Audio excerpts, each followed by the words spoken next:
Okay, so good morning, students.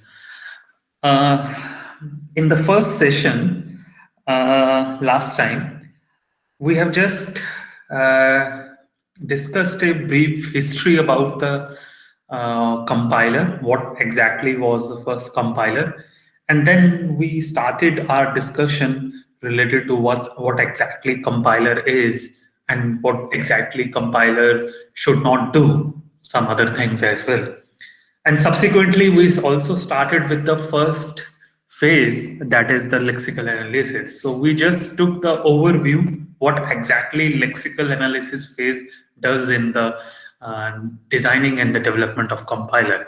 So just a quick recap.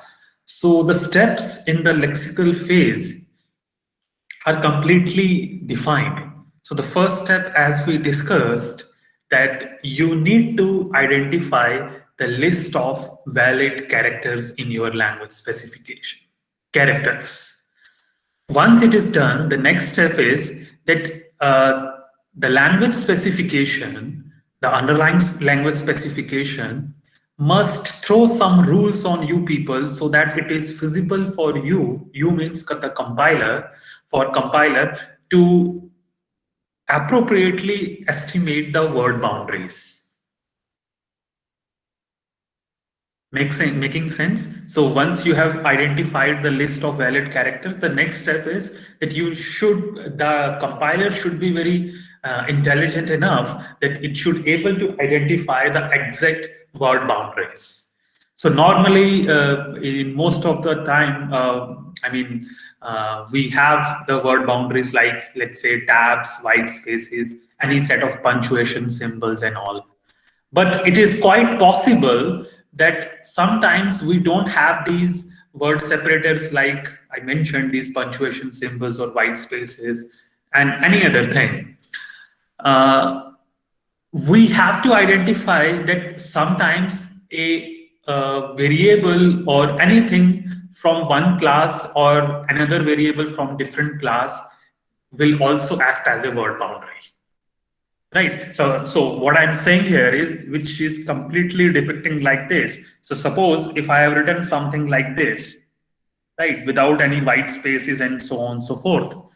So how your compiler will analyze, oh, come on, this is a word boundary, right? Because as soon as the compiler has reached up to this assignment operator, that is equal to, so he should immediately apply his own intelligence and say, oh, come on, I have hit another class of the operator which is quite different from what I have read earlier. So I'll say this is my word boundary. The compiler will say this is a word boundary. Similarly, now as soon as the compiler will hit this identifier p, so he'll again say, okay, so that means this is my another word boundary. Similarly, this is my another word boundary after reading this addition sign. Similarly, this, and so on and so forth. So the next step, as a part of the second step, I say that if you haven't been given any white spaces, tabs, or any set of punctuation symbols related to full stop, comma, or the semicolon and whatnot, so compiler must be able to be very smart enough that he should understand that that operators or variables from different class can also be act as a word separators or word boundaries here. And once the second step is done, you know the third step. So now you need to identify, oh, come on, this word, after identifying this word boundary, is this is an appropriate word or not in my dictionary or in my specification? Right, is a valid token or not? Similarly, this assignment operator is a valid token or not? Likewise, this p identifier is a valid token or not? So these three steps are completely freezed in the lexical analysis phase part. So this is just the overview. How we are going to do it, that we'll subsequently see in the upcoming sessions of lexical analysis. So I hope there is no doubt or any comments, any question you can raise up to this point. Fine. So now the first step is done. So my question to you, what do you think that okay, so these are the lexical phase errors which we have discussed last time. The occurrence of any illegal characters. So suppose in place of A, I would have written this $sign, and unfortunately this symbol is not in my language specification. So I'll say this is an invalid token. Exceeding the length of identifier, suppose I have just restricted the length of an identifier to, let's say, 20 characters. And if you are exceeding the length, so that means your compiler must flag an error, the lexical error. Fine. So next step is understand the structure of the sentence. So the first step was that I have to just identify the sequence of valid tokens. Doesn't matter whether that sequence is valid or invalid, but I have some information in my hand that I have detected some valid set of tokens, right? Suppose even if I would have written like this, I mean, something which is very irrelevant in as far as the structure and meaning is concerned. I mean, anything which is so, but these are considered to be the valid tokens in my thing here. So as far as I know, my valid tokens. So the next step is to understand the structure of the sentence. So what do you mean by structure here? So let us see here. So you need to answer a few questions here. So are the following sentences structurally correct or not? So these are the sentences here. Come on, guys. So you need to answer in yes or no with some useful justification. So the first sentence in front of you, we are living in an era of pandemic. Is this sentence structurally or syntactically correct? Yes or no, guys, please. Yes. Yes. Fine. The another sentence, we is living in an era of pandemic. Is this sentence structurally correct or not? Yes, sir. Yes. So I heard two voices of yes. Any voices of no? Not at all. So making sense. So that means, I mean, I'm expecting here. So what do you mean by the structure here? So structure means that the language specifications should dictate or should give me certain rules in the form of certain grammar rules that we will see later on, that what exactly is the structure of these appropriate tokens is going to look like. So as far as we are talking with respect to the English language, so the rule says generally the subject comes and after that there is verb and another adverb and so on, pronouns and all. But this is confirming, right? So we have subject, we have another verb here and helping verb. Doesn't matter whether this verb is coming in a wrong context, because here we have the subject we and the appropriate verb is only the are. So while understanding the structure of the sentence, I have to disregard the context in which the information is occurring here, right? So it is a class of verb, are, and is also a class of verb. And the rule says for English, initially the subject, then after that there should be a verb, and so on and so forth. So it is a verb. Are is a verb, is a verb. So that's why this is syntactically or structurally correct here. And you yourself have claimed that thing. So structure of the sentence needs to be verified without looking at the context information. Let me give you some example with respect to the programming context. Suppose if we have something written like this, P is, I mean this P an assignment operator and Q plus R and followed by semicolon. And let's say the language specification rule says that on the right hand side of the assignment operator there should be some expressions, and on the right on the left hand side of an assignment operator there should be an identifier. So this is conforming to the structure, right? This is fine here. But suppose if I would have written something like this, is it syntactically correct then? No. Because we don't have any expression on the right hand side. So this is where we have to look the structure without looking at the context. Fine. So I hope this is clear now. So this phase, the next phase, is also known by the name of this parsing.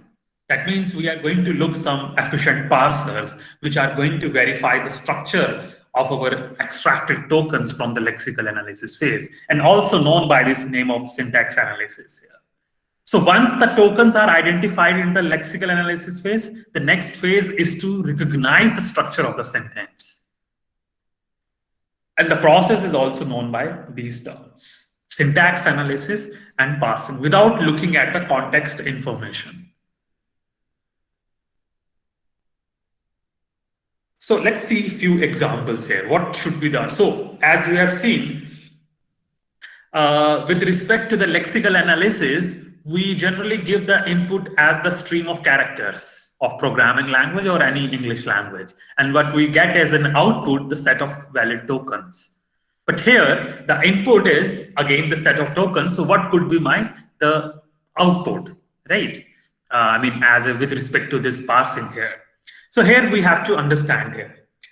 So let's assume here that our syntax rule is something like this. Like I said, generally the language specification gave us the syntax rule in the form of a grammar. So we all have seen the grammar rules in the TOC as well, how to generate the context-free grammars and all. So suppose this is one rule which has been written in the form of a grammar, that conditional expression is going to look like this particular rule. So first we have this if construct, and then we have some conditional statement in the form of a predicate. Then we have again this keyword then, and then again we have some statements, and then again we have this keyword else, and then again statement. And that seems to be valid generally with respect to the C language specification. And suppose if we have this list of tokens like this: if A is equals to B, then A equals to 0, else A equals to 1. So you can see this particular stream of the tokens is conforming to the rule which has been highlighted in this grammar rule on the right hand side. So we have if, we have one predicate conditional statement which is confirming whether A is equal to B, and then this is one statement, A is assigned to 0, and similarly else A is equal to 1. But as a human, we generally know this is conforming to the given rule which is prescribed in the grammar. But what should be the flag for a compiler? So compiler says that I need the parse tree as an output. So if you are giving me the set of tokens, the parser says like this, and if I find those tokens that they are conforming to the structure very well defined in a very well defined way, so I'll generate a parse tree, and parse tree will flag that okay, I have syntactically this stream of tokens is correct. So you can see we just created one parse tree. Conditional expression, so these are the branches: if, predicate, then statement, else statement, and we have the values as a leaf node like this. So A is equal to B, and A is equal to 0, and A equals to, and you know how to traverse this parse tree from this like this.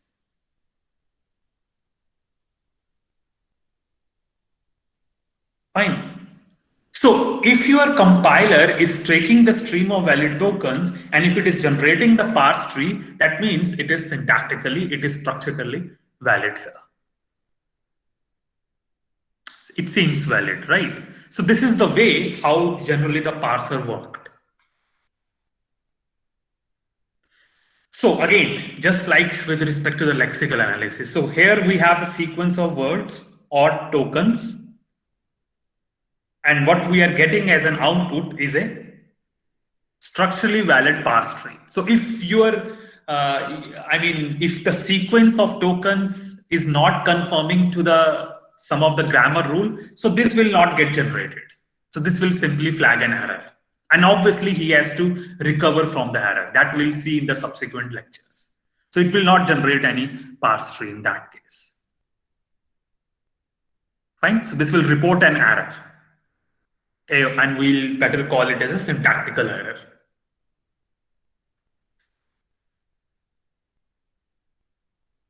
Like this, again, the same one. So we have this expression, and we are considering that we are generated with this respect to this valid tokens, and this is one valid parse tree.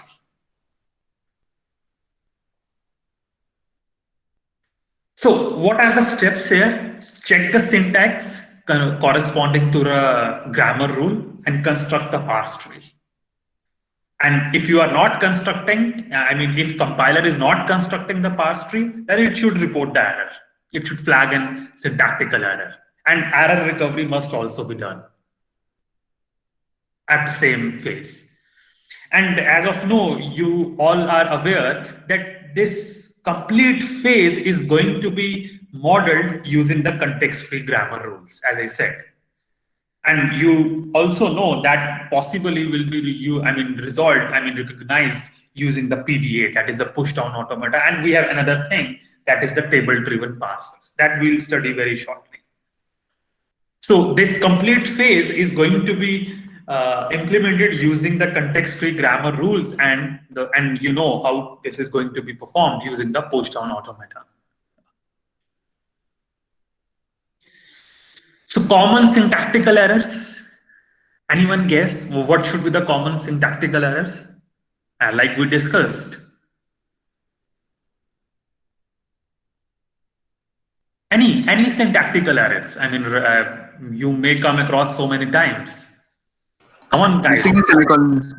Missing semicolons. Seems completely irrelevant. So missing operator, unbalanced parenthesis, this could be the few examples of the common syntactical errors. Doesn't matter what context is, but these are some of the syntactical errors here. Fine. So this is all about the second step, guys. The syntactical analysis. The syntax analysis, also known by the parsing or the structural analysis. Give me the stream of tokens. I'll tell you whether the stream of the tokens is conforming to the corresponding grammar structure or not. And if it is so, then I'll generate the parse tree. Otherwise, I'll simply flag an error. And it's your duty. That means it's the duty of the syntax analysis that it should also try to recover from the error. And that we'll see in the subsequent lectures as well. But error recovery is the most important part in the subsequent analysis phases. So any comments, any doubt, guys, please feel free to discuss up to this point. Excuse me, sir? Yes. Sir, what do you mean by error recovery? Like if there is a syntax error, the compiler will just throw an error that this is a syntax error and shut down. So what is the meaning of recovery? Like? So as I said, we'll look into this concept in a very explicit manner later on, but still you asked, so let me throw some light on it. So suppose at a certain point of time, some statements are in programming language are written like this.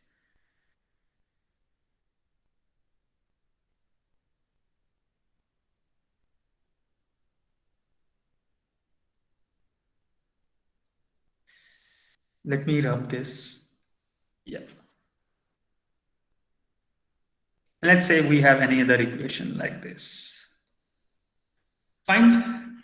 So did you find any syntactical error right now? Semicolons are missing. So semicolons are missing from the first and the second statement as well. So what the compiler will do, it will read this particular thing. It will read this particular, now everything is okay up to this point and as well as up to this point. But immediately the rule for this, that as soon as you have seen some assignment operator, so there should be an identifier on the right hand side and as well as on the left hand side, assuming that specifications are written like this. And at the end, there should be some semicolon like this, but unfortunately it is not. So what the compiler will do, it will simply report an error, right? But it has to recover from the error, fine? So what it will do, recovery from the error is that, what does it mean? It means that ignore the rest part of the code and resume the scanning from the valid point. This is what it means. Now, what does it mean with respect to this language? That as soon as I report an error here, I'll keep ignoring all the characters, all the tokens until I'll reach some another delimiter. Right. So suppose, it keep on reading these characters, and as soon as again he hit this delimiter, and again he will start his scanning from this particular point here. So error recovery means that as soon as you hit an error, so keep ignoring all the upcoming characters until you had hit some delimiter here, and assuming that there must be some delimiter here, like this semicolon. So as soon as I hit this delimiter, that means I have reached at some point which is considered to be the end of the statement. So I'll resume my parsing from this end. This is what do you mean by error recovery. Is it fine? Okay, sir. Thank you. So we put some sufficient amount of light on this topic once we are done with the modeling using the context-free grammars and the push-down automata. So this thing will be more clear through some frequent examples when we are actually jumping into the complete logistics of the first and follow sets, right? So as of now, this is just a layman example to you since you have asked. So these two steps are clear, guys. Now my question to you, what would be the third step according to you? Now I have the complete parse tree. I know my structure is valid. What should be the third step? Come on, guys, what should be the third step? I have recognized the valid set of tokens. I have confirmed the structure. What should be my third step? Please unmute yourself and respond, because I cannot go back into the chat box. This is very tedious task for me. Anyone, please. Semantic analysis. Semantic analysis. So what do you mean by semantic analysis? That I have to identify the meaning of the sentence now, because I have identified the valid set of tokens. Doesn't matter those are valid, those are forming a valid sequence or not, but I have find out the valid tokens, and I have also find out that structure is also valid. But now I need to find out, is the structure valid structure is semantically correct or not? Its meaning is correct or not? So again, the same thing. We is in class of, let's say, compiler. So is it semantically correct now? Yes or no, guys, please, quickly. No, sir.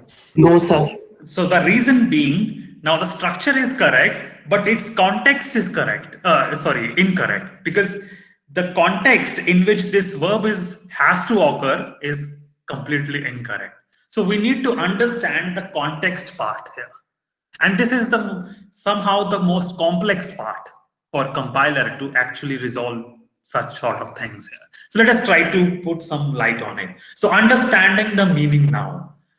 So once the syntax of the sentence is identified, the next step is to recognize the meaning of the sentence, and also known by, as one of the guys said, it is also known by the semantic analysis. So we have to verify the semantics now. Fine. So let me ask the few similar questions which we have raised earlier.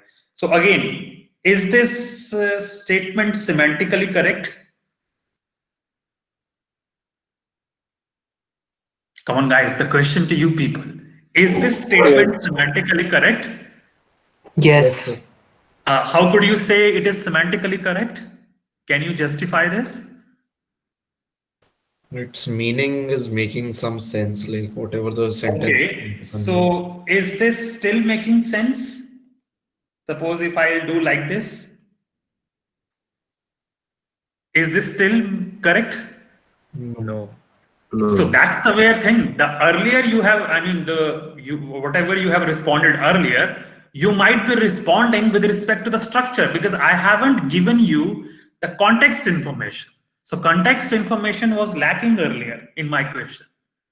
So your response should come like this: oh, come on, you haven't given the context information, so I am not in a position to say whether this information is semantically correct or not. So once I have given this much context information that these identifiers are occurring, then it is feasible for someone to answer, and obviously this thing is semantically incorrect. Because even if I will do the transformation into float, but this thing will create a problem for me. Correct? So we have to understand the context. We should have the context information for identifying the semantics of the underlying programming language constructs. These are few examples with respect to the English constructs here. So suppose if such is the information, so Ram said Sham completed his compiler project as an open book assignment. Now we don't know that whether his is referring to either Sham or Ram. It is completely confusing situation for us. So one should be clear with respect to the context. There should not be any ambiguity with respect to the context identification information. So if your compiler has, difficulty, it's facing some issues, it's facing some ambiguities in identifying the context information, so that will obviously take some wrong decision. Similarly, you can see this statement also. So Ram said Ram completed his compiler project as an open book assignment. There might be two people with the different names. There might be two names with the same people. So we are not pretty much clear about it. So this is where we are lagging the context information. So how the compiler generally resolves such ambiguities? So as I said, so compiler must carry out certain amount of, sufficient amount of analysis for recognizing the meaning and identify the issues or discrepancies here. So the programming language specification must outline certain guidelines for escaping certain ambiguities. Like this is one of the example. Like if someone has written the code on the compiler, like it's such block-oriented structured language, in this basis, so I can simply say that this value is falling in this particular context. Recall the concept of binding of the variables. So the programming language is simply using the concept of binding of variables. So it will not refer to this particular location, right? So this is how compiler usually resolve the ambiguities. One of the ambiguities with respect to the semantic analysis. The binding of the variables must occur within that context or scope of the function or information here. Making sense, guys? Now, apart from the variable bindings, it also does type checking, which you might have heard very frequently. So Ram left her slide changer in the lecture threader, right? So, being a human, we know that there is a problem of the social context. So we all know that Ram belongs to the male category, right? But compiler does not have enough intelligence of recognizing such things, right? So this is a mismatch. So again, I'm saying we have to think like compiler, to just get an overview of such analysis here. So type checking, as I gave you previous example also of type coercing. So this falls in that. So semantic analysis doesn't focus only on the variable bindings. It also focuses on type checking, other things also. So now, just like we saw in the earlier two phases, here the input is the parse tree. And what could be the output here? It is another parse tree, but we'll say this is a disambiguated parse tree, the unambiguous parse tree. And I have also mentioned another name from the literature art that it would also be represented as an unambiguous program representation. So that means what? That means my parse tree would be the same, but I have more information regarding the context of the variables, of another operators, of so on and so forth, so that the meaning should be very much clear to the compiler. So one more time, guys. So parse tree would be an input, would we have got from the syntax analysis as an output. So this will also produce a parse tree, but we'll call it as a disambiguated parse tree, the unambiguous representation of the program, where we have sufficient information about the meaning of the source program, which you have given to the lexical analysis. Fine, students? So like this, I mean, this is just an example which we are taking forward from the syntax analysis.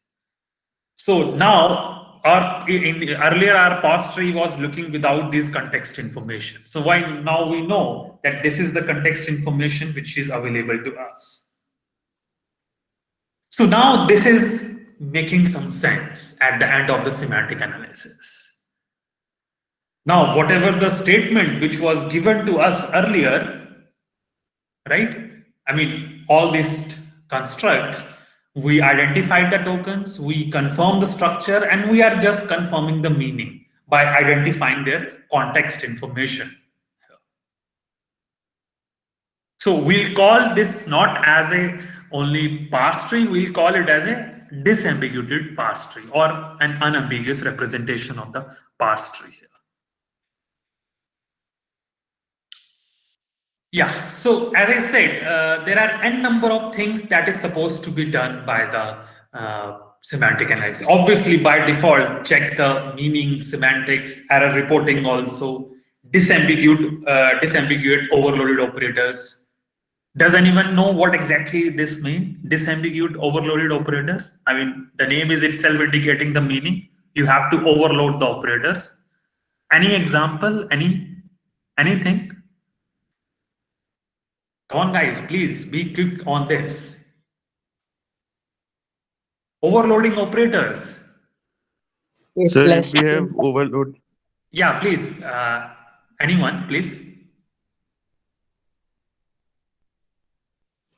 sir, if we have overloaded operators and by checking the arguments and the arguments used, the compiler can then determine which function definition to use. Right, correct. This is one correct example. Any other? Sir, addition and concatenation on the plus operator, sir. Right, this is another example. So this is what that we have the same operator and it seems they have different job, but however they are supposed to perform their job in different context. Like this guy said, just that suppose if I use this operator and I am supposed to, let's say, perform this addition and assuming these are integer, I mean, their type is simply int. So that means I am doing some integer arithmetic, integer addition here. But similarly, if I say that another addition and assuming these are now floating point constants. So they have to act, this operator has to act differently here, and here also it has to act differently here. Similarly, I can show, let's say, we are taking two strings, but here it is supposed to do the concatenation. So this is how the compiler needs to understand in which context these operators are occurring, and subsequently I'll do the computation. So compiler must be smart enough that it should disambiguate these overloaded operator, that is addition.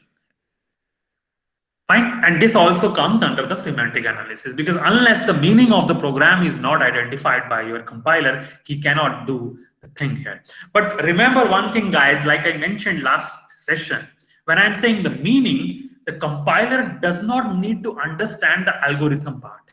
Please, let's be clear on it. You just need to understand the few semantics with respect to certain identifiers and operators and so on and so forth. So compiler does not have enough intelligence with respect to understanding of this algorithms. Type coercion. Come on, guys, type coercion.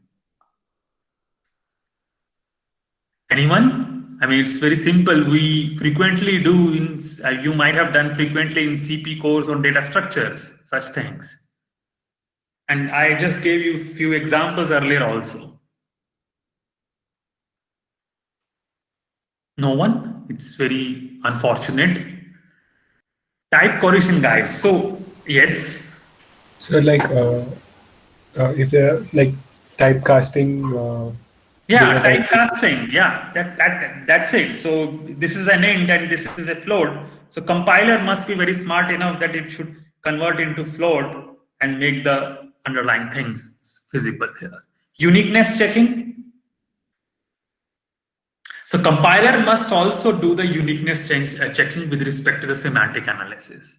That uniqueness checking means, let's suppose I am doing some, I am declaring some variables multiple times in the same function. So that should be not acceptable, right? So if one variable is supposed to be used in only one context, in one scope of the function, that should be done. It's not that you are declaring multiple variables and you are using the same variables in the same function here in the same scope. So compiler also needs to verify the uniqueness checking of the variables and other things with respect to the scope of the information or the underlying functions and all.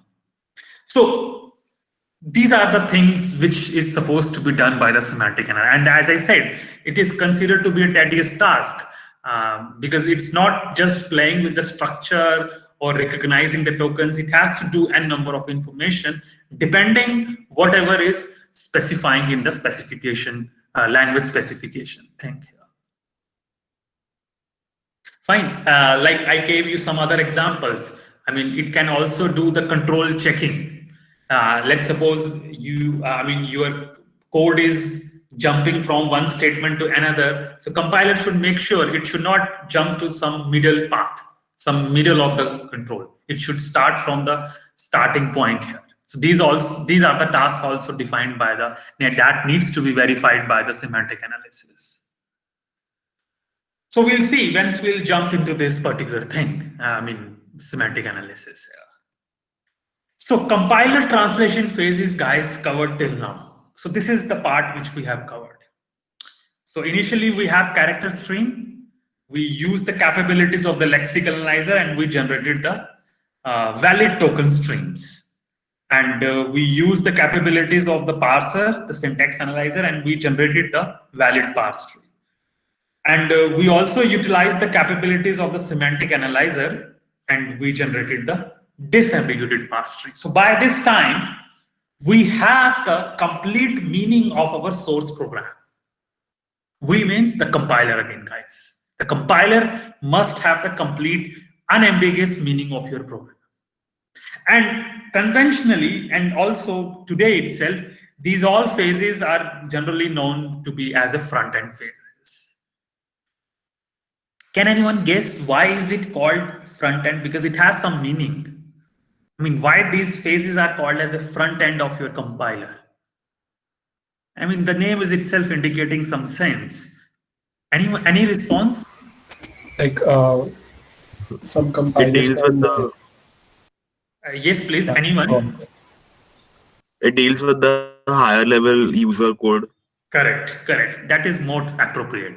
So here, like this said, that whatever the customizations we are doing with respect to the source code, I mean, we are just playing with the source code that is written in a high level language, right? We have not done anything with respect to the target machine on which this code is supposed to be get compiled or executed later, right? And that is why this is generally known as the front end, because we are just playing with the source code. We are not doing anything. We are not doing any transformation. We are not changing any representation of your program with respect to your target machine where it is supposed to be get executed or compiled here. And that is why these phases are known as the front-end phases here. Making sense, guys, on it. So again, guys, any issue, any comment in understanding the overview, please feel free to discuss anything. Otherwise, we can move forward then. Sir, could you please explain disambiguate overloaded operators once again? All right. So disambiguate first of all, we need to understand what are overloaded operators. So like I gave you one simpler example that this addition operator can be used in multiple contexts, multiple overloaded contexts. Suppose if I am taking these two integers like this. So it is doing the integer point arithmetic addition here. This is one operation. And suppose if I would have used this floating point constant like this, anything which I want. So here it is not doing the integer point addition here, it is doing the floating point arithmetic addition. So the same operator is doing the two different tasks in two different contexts. Similarly, I would say I have to combine these, I'm so sorry. I have to just concatenate these two strings. So here the same operator is doing some different task here. So in three different positions, it is just doing different tasks with respect to the context. So the compiler must understand, he has to disambiguate this information. Oh, come on, I have recognized, so compiler say, okay, these are integers, so this is a different operation. These are floating point constant, here I have to do a different task. These are the strings, so here I have to do a different task with respect to the same operators. So he has to disambiguate these overloaded operators. I hope it is clear now. Okay, sir. Thank you. So guys, let's move forward now. Now the next step is the code optimization, which I have mentioned in blue. It is considered to be the optional phase, because it is quite possible that the programmer says before submitting the code to the lexical analyzer that my code is completely optimized. I don't expect any sort of changes in my program with respect to the efficiency. So this is treated as a code optimization. It is generally treated as an optional part here, but we have to go through it. So optimization, first of all, does not change the representation of the program. That is very important thing which you need to understand. Like I said, that the goal of the compiler in the very first class, that each and every step will change its representation. So here the representation is changed. It is changed here also, and here it is also getting changed. But in the code optimization, the representation will not get changed. So the input to the code optimization would be the disambiguated parse tree, and the output to the code optimization would again be the disambiguated parse tree. So here the representation will not get changed. Please make a note of this thing. So it automatically modifies the program so that they should execute faster, consume less resources on the underlying machine like memory, registers, and so on and so forth. Fine. So we have to see that how code optimization is going to work here. But one thing which I'm again repeating that is very important, that it should not change the representation of the program. So here are some few examples of the code optimization here. And I'm mentioning here the machine independent, because as I said earlier, we are not doing anything with respect to the target machine. So we are saying let it be any XYZ machine, we don't care about it. So we are doing each and every changing every representation irrespective of the underlying target machine. So these are some of the things which you might have heard, and we'll discuss these things in detail. But as of now, I'll just give you the overview. Common sub-expression elimination. Come on, I need certain responses from your side. You might have heard such statements in the data structures. Common sub-expression elimination, guys. Anything?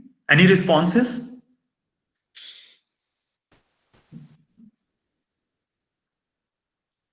No, no one. It's very unfortunate, guys. These are very simple things you might have seen in CP course or in data structure somewhere.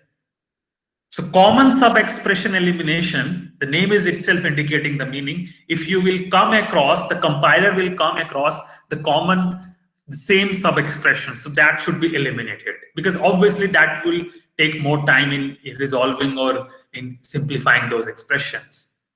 So the corresponding example is like this. Suppose if some statement is looking like this, right? And again, somewhere at a later point, I am doing the same computation. Here, like this. So 6 into 7 should be already evaluated by the compiler at this place. And it has to again evaluate this thing again and again. So we should eliminate such sub-expressions again and again, so that compiler should not spend too much time in evaluating such common sub-expressions again and again. So this is one just example here. Copy propagation. Anyone have any idea about this? Copy propagation? Excuse me, sir. Yes. What was common about that example? Like What is commonly eliminated here? So here earlier I have 6 into 7, one expression, right? One of the sub-expression. So again, I am getting the same sub-expression. So that's why they are saying common sub-expression. This is one, say, I mean, another vocabulary to say it's just equivalent to same sub-expression elimination. So like 6 times 7 is computed. So your voice is breaking. Let me clarify this. So the thing here is, yes, please. Yeah, sir, does that mean that our parse tree will change if we are changing 6 into 7 and giving it to an identifier, say? Yeah, so parse tree contents would get changed, but the representation would be the same in the form of a disambiguated parse tree. So here, what does it mean? If you have encountered one sub-expression, and in the later part of the program, if the compiler is again, encountering the same sub-expression, so it is unnecessarily devoting more time in evaluating the same sub-expression. So that should be avoided here. And obviously, the change would also get reflected in the modified disambiguated parse tree. I hope it is clear now. I mean, whosoever has raised this. Yes, sir. Copy propagation. So let's not waste the time. So copy propagation here, guys, it is quite possible sometimes, you have used such looping statements, right? And inside that, there must be certain statements which are not changing at all, right? In every iteration. Let's assume this statement is not changing. Neither y is changing nor z is changing, and similarly x is also not changing in every iteration. So there is no need to retain such expression inside these looping constructs here, right? Because every time the compiler will do the significant amount of task in every iteration for resolving such expressions and doing the assignment operations. So compiler says, oh, come on, just remove such statements and bring out of these looping statements, outside this statement. So this is known by the copy propagation. I hope it is clear. Dead code elimination, we have already seen such things. I think in the last session, we have given you few examples. If certain part of the code is not getting compiled or even get executed, so just don't retain them in your code. Code motion.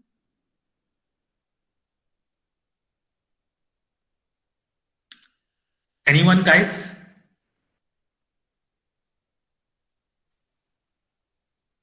Excuse me, sir. Yeah. Sir, I think this code motion is the one in which we bring the statement outside the loop. Sorry for it. I'm so sorry. I completely apologize for it. This even get replaced. So what I explained to you was code motion. I really apologize for this. Typo from my side. So code propagation is copy propagation is something when we are declaring the variables, we are defining the variables and we are not using them in the later part of the code. So that should be avoided here. This is what do you mean by the copy propagation here. So I completely apologize again for this thing. So copy propagation, when you are declaring certain identifiers, you are defining them, but you are not using them. So that should also be avoided. Strength reduction, we have already given such examples. So, just avoid doing some complex computations, right? Like such computations, instead of multiplication, you can go for addition, or instead of this, you can go for multiplication. So avoid using the complex computations and go for some easy computation. This compiler is expecting with respect to the strength reduction. Constant folding. So again, this is just similar to this common sub-expression elimination. So if your equation is something like this, 2 into 3 plus 4, if you have written like this, so compiler says that don't just give me such things. So I'll just optimize it by just evaluating it. So I'll just fold this equation to, let's say, a equals to 10. this should be done instead of this. So I'll fold the complete constant. So we'll see these optimization techniques very explicitly in the later part. This is just the overview that this is support. But one thing which I'm again and again saying the same thing, that the representation is not going to be changed. It can be customized depending on these changes, but it has to give you the output in the form of a disambiguated parse tree. Yeah, these are some of the examples. So you can see what exactly this was before optimization, and this exactly what has been done. So what exactly has been done? Identify this. I mean, whatever we have explained earlier. So code motion, I guess. Right. So the code motion, which I explained you in an incorrect way later. Earlier. So this is an example of the code motion because this statement was not changing at all. So let's bring out to the later part here. So here one need to understand that the compiler is significantly focusing too much on evaluating this expression again and again. Right. So this is then one example of the optimization. This is Strength reduction. Strength reduction, right? So avoid using the complex computation, instead go for some easier computations. This one,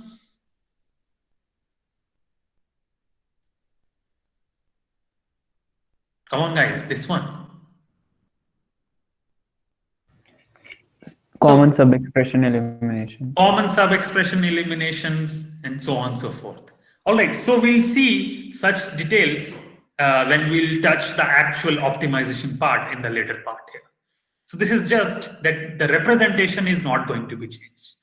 So the next part is code generation. So I'll stop here and we'll discuss the last phase, that is the code generation, in the next session here. So I'm stopping here, guys. Any comments, anything which you have not understood, please feel free to discuss with me right now. Sir, can you please explain copy propagation? Correct. I'll explain you.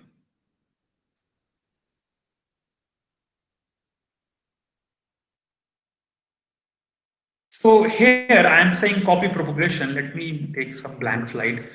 So I'm saying here that suppose I'm doing such kind of assignment here, right? But in the later part of the code, I'm not using that particular thing, this thing which I have defined, I'm not using that thing. So this should be avoided here, right? One is this thing. Another thing is that the multiple copies of the same variable also should get avoided here. This is one other thing, that the multiple copies, it should also be avoided here. So this is exactly what do you mean by the copy propagation. Is it clear now? Whosoever has read, are you there? This is just equivalent to the mechanism of def and use concept. If you are defining certain thing, you must use it in later part, so that I would call that variable as a live variable. Okay, any other comment, any other thing which sir, have not? Yes. So in case this equal to 6, if we in the further code, if we use a multiple times, then what would the compiler do? Like it would substitute a with 6 in the equations. No. That is not the thing. So it says once you have defined something, you can use it multiple times. That doesn't matter that you have to write 6, right? That is the thing. But if you are defining certain thing you are not using in the later part, that is unnecessary computation, right? That should be avoided then. This is what do you mean? Sir, so how would it optimize it? Like what would be the end result? We'll delete that statement. So compiler will simply ignore that, right? It will say, okay, go simply eliminate this thing. He'll optimize it. Okay, sir. Thank you, sir. Any other thing, guys?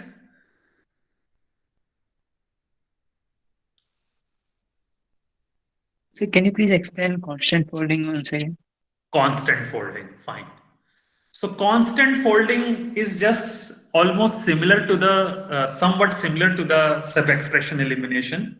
So again, if there is some statement which has been written like this, let's suppose 2 into 3.5 plus 6 into 9.8, if this is the expression written in your code. So it says that instead of giving this sub-expression, you just fold it into one single thing. That's what we are saying, constant folding. So compiler will do what it will do as a part of code optimization. It will simply A equals to B into B plus, let me assume this is X, so it will do like this. So this is what we mean by constant folding. Is it clear or still have some doubt? So we are just reducing it to one single thing. That is the we are folding it. So, sir, so this way it will be evaluated only once. And Yes, this will be. okay. It doesn't matter because it is not something common sub-expression elimination. It is only evaluated once, right? Yes, sir. Then obviously it will become then common sub-expression elimination. Sir, in common sub-expression elimination, the compiler internally declares another variable to store the value of the common sub-expression. Yeah, so here, if you are finding that thing again and again, so it says, I mean, instead you would have used some macro, or you would have used, like you said, some variable and all. So compiler will do what? I mean, it says, okay, once I have performed this computation, so instead of that, I could not have used that variable. I could have used direct that value. Suppose this 25 value is coming from it. So his compiler is expecting this thing, so that he should not spend computation on the same thing. Is it fine? And did I answer your question? Yes, sir. Thank you.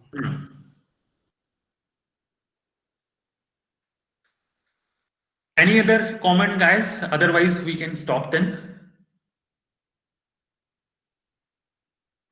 Fine. So I am stopping here, guys. Okay, there is one comment.